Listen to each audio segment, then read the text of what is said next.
Welcome to the Fierce Goddess Collective. From our hearts to yours, we share the gifts of beautiful goddesses to the world. Hello, beautiful goddesses. Well, here we are again, myself and the beautiful Tosca. We are going to have a chat today about all things comparisons. And as Tosca would say, it's the white elephant in the room that we need to address. That's for sure. So, Tosca, give me an example of what a comparison you've experienced in your life. I remember in school feeling that level of comparison, feeling that level of not feeling good enough, and that comparison of not feeling smart enough to the other girls, to feel like that level that, you know, I wasn't smart and they were smart, and we'd say our marks out in front of each other, and just, you know, being called to, oh, you're an A student, you're a B student, you're a C student, you're a D student. Like, it was just that sense of comparison, I think, really impacted on that sense of belief in myself. Yeah, that's one at school, but there's comparisons in families, there's comparisons in education. Like, there's so many comparisons, isn't there? There is, absolutely. And the school one, unfortunately, is a big one, I think. And I think it's still happening today. Yeah. You know, and the problem is we all get compared with our marks. Everybody knows what everybody else got, you know, and it's like, oh, well, you know, you're not so great. But yeah, I mean, I think a comparison that I remember from school is that we went to a Catholic school, and every Monday that it's amazing. We're ready. This just really gets my goat. That it does. Oh, it does. You can clearly see it just building up. But the thing is, I think we were 9 years old. Clearly we couldn't drive. We couldn't tell our parents what to do. But we were asked every Monday who had gone to church the previous Sunday. And if you had put your hand up that, yes, you had gone, every other student that hadn't gone was asked to stand up. And you would actually get a ruler across the back of your backside. And I didn't tell my mum about this till later on, and I'm glad I didn't, because I think she would have been up that school quicker than a rat up a drain pipe, so to speak, because it's insane. So there was a comparison of you're not a good Catholic person because you didn't go to church on Sunday, and you got hauled over the coals by the teacher, and you are a bad student. It's just like, yeah, sorry I didn't get in the car. Sorry I didn't drive to church. And it was looking back, it's just ridiculous. But then you move on to high school. We've got a whole new set of comparisons, haven't we? We have. What did you feel in high school? What were some of the things that you felt? Oh, that sense of, are you popular? Are you not popular? Are you in the group? Are you not in the group? That whole sense of, that self wanting to be included. Then you know that you're not included in the most popular group, and that's normal. Like, there's girls groupings and stuff. But that sense of comparison, and then of course you always put yourself down, and you put themselves up, you put the others up. So it was that sense of, can I fit in? Will I fit in? I'm not fitting in. Yeah, I know, it's ridiculous. I mean, I think for me, in high school, it was a case of, I'd come from, and I've covered this in my newsletter. I covered it a couple of newsletters ago about judgment, and it is comparison as well, because there's a lot of judgment that's associated with comparison. And because I came from a broken home. My mum left my dad when I was 3, but by the time I got to high school, I was back in a married situation. Like, my mum had remarried when I was 8, so by the time we got to high school, we were 12, turning 13. I was back in a, normal situation. But there was a bit of judgment and comparison from some of the parents And as I said in my newsletter, two students that I was quite close with, they're kids. They don't know any different. And they told me what their parents would say about me. And that used to make me feel quite, I suppose low esteem came into it. But going over to their houses and knowing what their parents thought about me was absolutely daunting.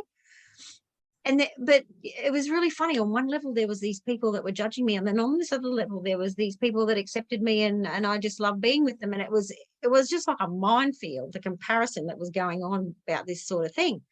So I suppose that was one of the things. And then you touched on something before about our social comparisons in our social life, in our social circles, which starts in school.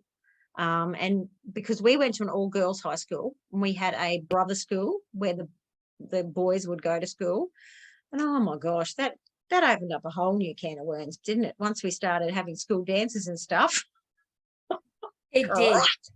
It did. Comparisons of dresses, comparisons of cliques, comparisons of boys, and looking at your clothes, looking at this, like it was just wild. And I reckon that would still happen today. I think that would still be so evident in dances, especially I reckon in the separate sexes, and maybe in the, co-ed sexes, but really interesting.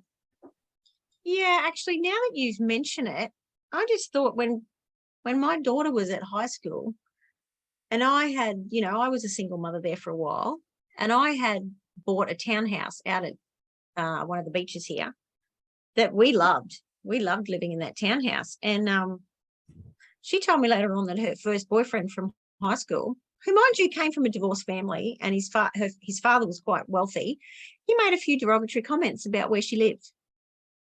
Interesting. And I didn't know this. Yes. Like, oh, is this where you live? Oh. And it was a lovely townhouse. Like, it was groovy. But yeah, and I thought, wow, that's amazing. That's still happening. I never experienced that at high school myself. But for someone to say that about my home to my child, I thought, nothing's changed. Oh, comparisons, judgments, so interesting, hey? Yeah, and I think when you leave school and you go out into the workforce, and we decided that one of the biggest subjects that we were discussing was how people deal with reunions. Yes. And that is the tip of the mountain, isn't it? Going to a reunion, and then the comparisons that come out, and the people that don't want to come because they don't feel like they're successful enough, wanted to do that. They feel that that's just not for them. Yeah, it's a shame. Yeah, they haven't achieved enough or done enough or something in a reunion. Yeah. Oh, I know. And I mean, the first school reunion, it was 10 years out, so everybody was still getting established, and nobody really gave a hoot. Well, I didn't. I never have given a hoot what someone does. And I actually have organised the 20th and 30th for our reunions. And some of the things that these girls would say to me as to why they didn't want to go, it was heartbreaking. Because to me, it was like, let's get as many as the girls back together that we can, and let's just get together and have a great time. It wasn't about, I'll give you a questionnaire when you walk in the door and tell us what you've done with your life. Never even crossed my mind. And some of them, it was, I haven't had children. I haven't been married. I'm not married. I didn't go to uni. I still work in retail. I haven't achieved a lot of money. I don't have a massive house. I don't have a, expensive car. I don't. And I was like, dudes, I haven't done any of that. But I don't care if you've done anything. And this is the way that these poor girls, now women, were still comparing themselves. Yeah. Just blew my mind. Because I just wanted everybody to get together and just reminisce about all the good times that we had at school. And then they wouldn't come because they felt they'd be judged. Please come to the reunion. And they were like, no, I can't. I can't. And I was like, oh, it's such a shame. It is, because they don't want to put themselves in that situation. Yeah, No. it's a big feature. Like, I reckon that Mm. does today, like not only happen in our reunions, but I know of other people's reunions. It's the same conversation, isn't it? Yeah, it's a real shame. I mean, and then you and I touched before we went on to record this, we touched on the fact that, you know, there are comparisons not only with school and work and things like that. There's comparisons in families as well. And I touched on the fact that, yeah, I have 3 amazing older cousins, and I had a grandmother who absolutely doted on them, rightly so, rightly so. And that their achievements are beyond what I have ever even wanted to achieve, you know. But the comparison, the comparing us, like my aunts never compared me to them, my mum's never compared me to them. I've never felt that from the immediate family. It was just my grandmother that was very, you know, oh my God, they're so fantastic. And I did at certain times in my life think, oh God, you know, I'm not good enough. But then I grew up and we were talking about the fine line. When there's a comparison, you have a fine line and you can either go this way or that way. You can go to the way of, well, I'm never going to be as good as them. Look at them. You can get the old, yeah, look at them, you know, they've done so much. Or you can go this way, which is, holy moly, what you've done is fantastic. I'm so proud of you that you are my cousin. You're my cousin. And just be so happy for them with their achievements. And you said, the big word you said to me was acknowledgement. That to me just summed it up. When you said that before we went on here, I just thought, yeah, that is it. Yeah. Yeah. And, you know, celebrating their happiness is your happiness. And, Absolutely. you know, celebrating in that joy, celebrating in that acknowledgement and witnessing. And it's not a reflection of you have or you haven't or you do or you don't. It's saying, I'm so happy. I'm happy for you because that makes me happy, you know? Absolutely. Yeah. It's such a proud moment that to be proud of someone of what they've achieved. Yeah. Because they've worked their darn buttocks off to get where they are. And like we said, it's not a case of was my journey. That's their choice, what they wanted to do, you know. Well, like my next up cousin, he's amazing and he lives in New York and he has a wonderful family and he is a corporate lawyer and I'm very proud of him and I will talk about him until the cows come home. And my other cousin is a fantastic artist and my other one is, she's a lawyer as well. But that's their journey. Yes. It's not my journey. No. And as my actual cousin who lives in New York, he has always said, if you had chosen to go to uni and become a lawyer, you would have done this, but that wasn't your choice. You didn't want to do that. That wasn't something that was in your, you know, in your brain of thinking, oh, I really want to do law. You know, he just said, anybody can do it. If you want to go to uni, you could have done it. I went to uni, I wanted to do it. But so, yeah, a lot of these people that are up there, they're not looking down on you going, oh, well, I'm so much better than you. You know, there are a lot of people that still do that. But I know for a fact, and my cousins don't think that way. And I think there's a lot of people that are successful that don't. For sure. Yeah. I agree. I think it comes down to your own self-perception, doesn't it? How you view the world, how you see yourself, how you see your relationships with others and your family and your friends. And absolutely. Yeah, it's a big thing. It's very big. Yeah. What about you, Tosca? What's some of the comparisons you've experienced, apart from your poor thing, feeling that you were being judged at school? I always thought you were just so smart. Always in high school. Isn't that interesting? What you perceive of yourself and what others see of you is so different, you know? Yeah. we were in the same year level, into same school, you know, we have very similar experiences. Yeah. And it's interesting. Like, I remember the year 4 conversation and the church thing, but I never got the rule. I was in a different class. It was just a conversation. So it's different. It's really different. Yeah. Isn't it amazing that one teacher was doing that? Yes. I mean, she was an older generation teacher. I think she was probably in her 60s or 70s or something. You probably shouldn't have been teaching. Yeah. But her approach was just so different to the teachers that, like, you had another younger teacher, and yes, they probably wouldn't have even thought about doing that, because why would you do it? Yeah, exactly. So it's interesting with, you know, when you look back and you view it with compare, and I think your sense of who you are with retrospection and reflection changes. Yeah. You know, we're not talking about 6-year-old selves anymore. I mean, they're still part of us, but we're now looking at from our age and we're looking back. Yeah. Yeah. So well, for me, the sting of comparisons isn't so potent as it used to be when I was a teenager, even in my 20s, you know. And I think over the years of reflection and introspection, you sort of work out that it doesn't make you feel good.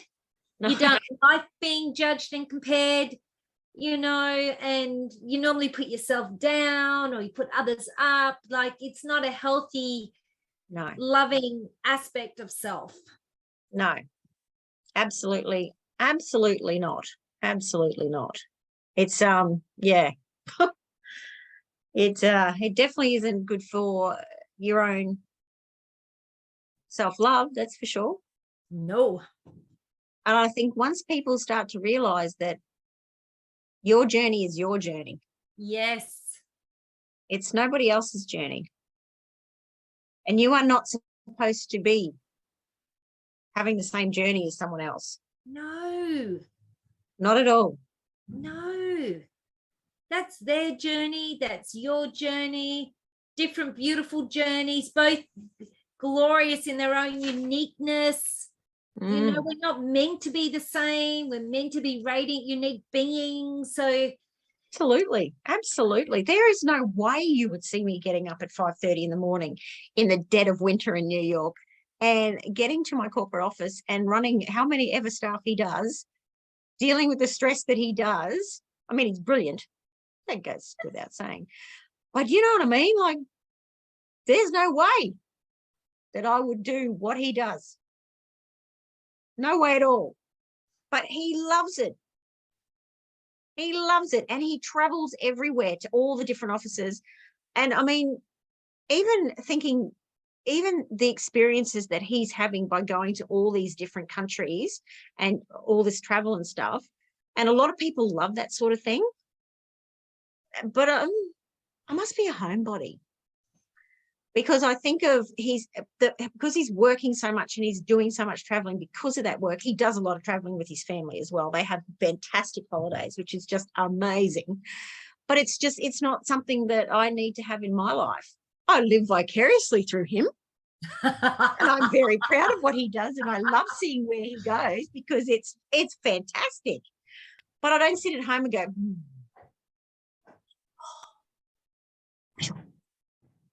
you know, because that's his life. Absolutely. And if you are sitting at home wishing, I wish I had that life, then you have the power and the choice to go, let me create something that I love to do. Let me create, let me travel, let me see a different place, let me live my joy. That's right. Exactly. That is, you just hit the nail on the head. Everybody has the choice. Like I said, if I wanted to go to uni, I would have gone to uni. Like he said, you could have done it if you wanted to, but you didn't want to. And I went, no, I didn't want to. It's not something that I wanted to do. I felt the pressure when we were in our 30s because all my friends were going to uni well, not all my friends, but a lot of the people that I knew had gone to uni and all this sort of stuff. But then I thought, I don't want to do that. You know, and like you said, everything when we look back on it is like, why did I even think that? But yeah, comparisons. Oh, Big. very big. Juicy, And juicy. oh, so juicy, because a lot of people I Yeah. think are still living their life that way. Even in I agree. our age group. Totally in our age group. And I think it breeds unhappiness. I think it can breed anxiety and mental health and emotional health, like not feeling so good about yourself and seeing everybody else better than you. Yeah. Well, thinking everybody's better than you. I think it puts a lot of financial strain on a lot of people too. True. Yeah. I saw a lot of that in my lifetime. I think people spending money on things that made them feel like they fitted in, clothes and cars and Prestige. Yeah. I think that's got a lot to do with comparison as well. Yeah. People not living to their means. And I mean, like you said, if you wanted to earn a lot of money and get a job that pays a lot of money or do something that a business, I mean, it's out there. Anybody could do it. And I mean, you and I are doing what we love. No, we're doing okay. We're doing okay. But it's just, I think that people get stuck in that. Like they get stuck in that comparison thing and they take it to an extreme of where they have to. And look, you know what? I did in my 20s. Had to have the labels. Woke up in my 30s. Don't need the labels. Don't need them. Yeah. Interesting. Hey. Very interesting. Yeah.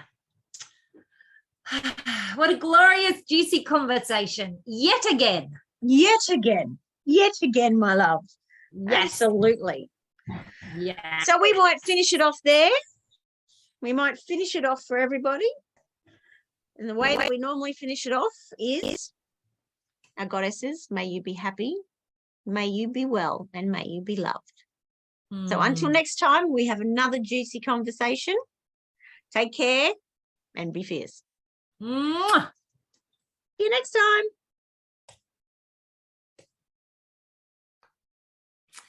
Thank you. Thank you. Thank you. Thank you for listening to our Glorious Fierce Goddess Collective podcast. Remember to subscribe and share it with your family and friends. And from our heart to yours, please, goddesses, keep fierce.